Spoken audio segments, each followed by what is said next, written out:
Ayan guys, may nakita kami ng malaking alimango guys sa loob ng puno. Ito guys, napakalaki. Ayan, kita nyo naman ang panipit yan guys. Sobrang laki. Siguro nagpapahinga yan dito kagabi. Kaya di nakabalik sa kanyang lungga. Pero ito guys, ayan guys, lumalaban pa yung malaking alimango na to. Itong puno na to, sobrang laki. Dalawang tao siguro makahawak nito sa sobrang laki ng puno nito mga kamaster. Ayun mga kamaster, pumasok ulit sa loob ng alimango na to na malaki. Tingnan nyo mamaya mga kamaster kung paano kaya madudukot at paano makuha. Ay sobrang hirap dukutil pag nasa loob ng puno. Tingnan nyo naman mga kamaster. Nakakatakot baka may ahas din sa loob. Makukuha ko rin yung maya master kasi sa gawa ng palungkit ko.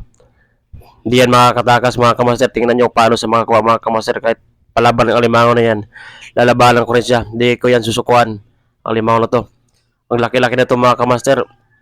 Timing talaga pagpunta ko rito, mayroong alimango nagtatago. Siguro nagpapahinga ito kagabi. Ito na mga kamaster. Malapit ko na ito mga kamaster. Hindi, yung sa ano na yan, sa mga kamaster, yung may dilim na air niyan, hindi ko pwede dukutin yan, baka may ahas. May pagdukot ko dyan, sigurado, matukla yung kamay ko, delikado. Ayan mga kamaster, makukuha ko na sa mga kamaster. Ayan, lumalaban yung alimango mga kamaster. Mahirapan din ang pag-call ito. Pero sa ngayon, di ko na sa bibitawan, baka may butas pa ibabaw. Sayang, pinaghirapan ko. Makatakas pa ito pag sa loob na sa lapunan mga kamaster, mahirap pa sa kunin. At baka umakit pa ito sa ibaba. Ayun, ayan na, lumalaban na, ayan na. Ayan na mga kamaster, hawa ko na sa mga kamaster. Sigurado na ito mga kamaster. Ulam na to, ribinta ko ito may ayan. Ayan, lumalaban na, ayan. Ayan mga kamaster, tingnan nyo naman.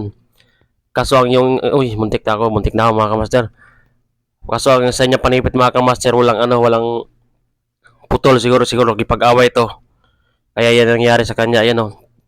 Pero wag tayong maniwala sa mga ganyan dahil kung pag ano kaya sigurado masipit pa tayo niyan.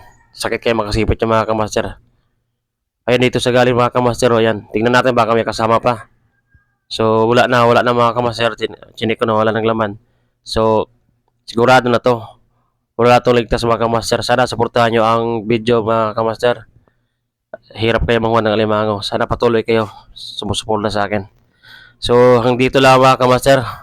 Thank you so much. Dito na lang. Maghanap ulit ng iba sa area.